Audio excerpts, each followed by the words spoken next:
Hey everybody, welcome to Monday's Collectibles Chat. Today is mail call, and I don't have much to talk about, just a few quick packages. But before we do that, I want to kind of jump in to some things in the hobby right now, and I'll just kind of read you some data that I pulled a little while back, a little while ago. And if I can pull it up on the screen now, let's see if I can see it. I think you guys are seeing this now. See this document over here. It basically says that the collecting industry is currently experiencing a massive surge in market valuation, projected to reach $480 billion by 2023. That's in 7 years, guys. That's not very far off. Key updates across the trading card, numismatic, that's coins, by the way, and art sectors highlight unprecedented demand, evolving greatly, infrastructure, and landmark corporate acquisitions. So we've seen a lot of corporate acquisitions in the hobby, especially in the sports card hobby over the past 5 to 10 years. But let's talk about trading card backlogs. They're huge. Record card grading volume has pushed backlog figures to nearly 10 million. PSA was talking about that last week where they halted operations for a little while, but recently they just announced a $200 million infrastructure investment. Meanwhile, that trading card landscape has shifted after Fanatics officially took over the exclusive FIFA trading card and sticker license, ending a nearly 60-year run with Panini. So Panini seems like they've lost a lot of licenses lately. I don't really know exactly why, but Fanatics and Tops and all these other companies have taken over a lot of the licensing. Regarding coins, the U.S. Mint is experiencing a massive production boom, heavily driven by the rollout of the new America 250 coins that have jumped into some circulation and premium collector sets. Rare coin and currency auctions are similarly breaking records with a gem-proof 1882 gold piece, $20 gold piece going for $810,000. That's appreciation. That is a huge appreciation. High-end memorabilia and auction benchmarks, high-profile private collections, and rare Grail cards continue to dominate. A recent Nikola Jokic Logo Man rookie surged past 1 million, and huge vintage sales on cards like Mickey Mantles and Hank Aaron's and stuff like that. Regarding art, the art market is resurging, and let's talk about this one Banksy painting. It's called Girl with a Balloon on Found Landscape, recently sold for $18 million. So these are some of the things that are going on in the industry right now.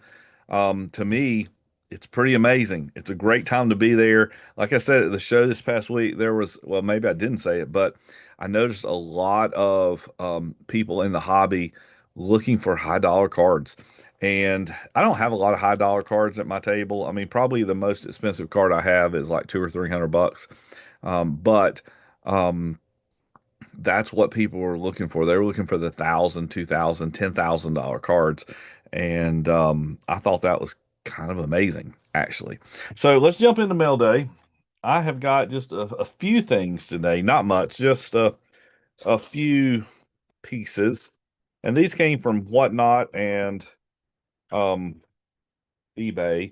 This is one that I got, and I like the way they packaged it in there. But this is Alec Thomas, and Alec Thomas, I know his parents and know him, and got to see him grow up, and he has turned into quite the baseball player. Unfortunately, or maybe fortunately, I think it's probably for the better. He just got released from the Diamondbacks, who he'd been with, I think, for his entire professional career, and got picked up by the Dodgers. So, happily looking forward to seeing him play with the Dodgers because that's one of my teams, one of my favorite teams. And I think he's down in the minor league system right now, trying to work on his hitting a little bit. Alice is kind of like me when it comes to golf.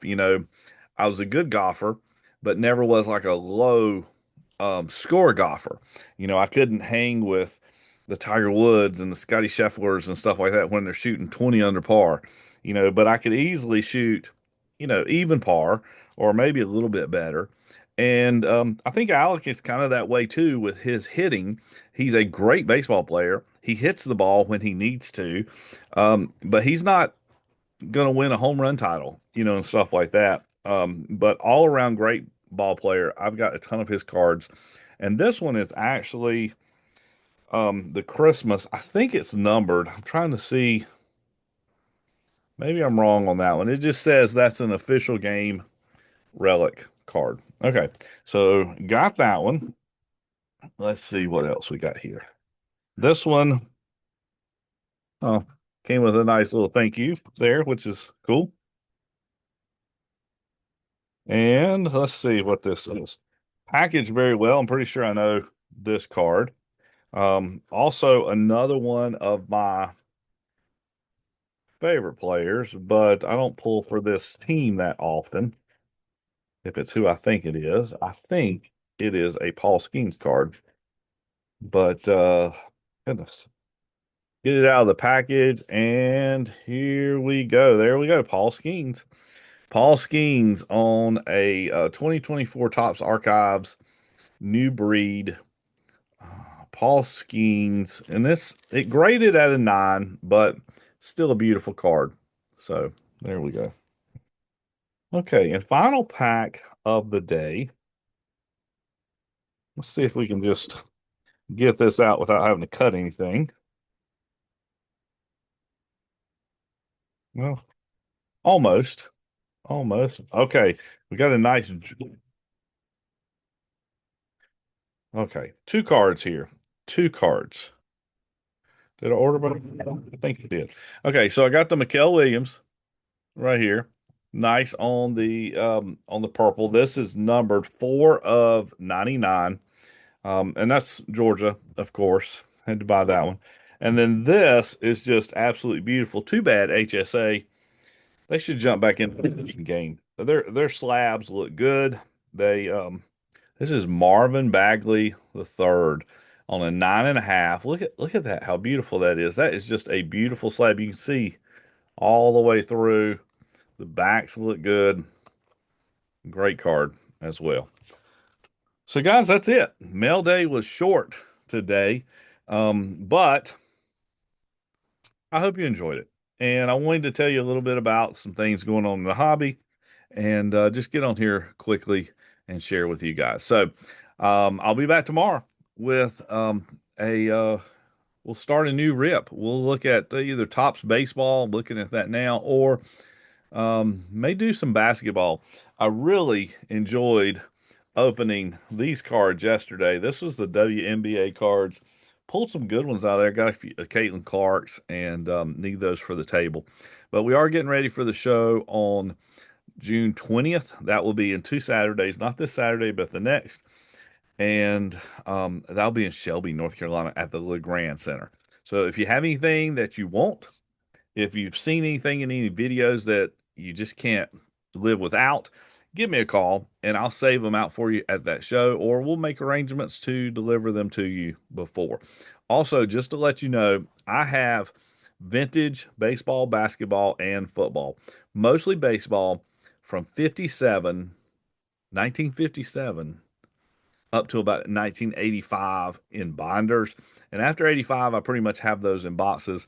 I can help you complete your set. So if you're trying to build any sets out there, let me know. If there's any football that you want, let me know that as well.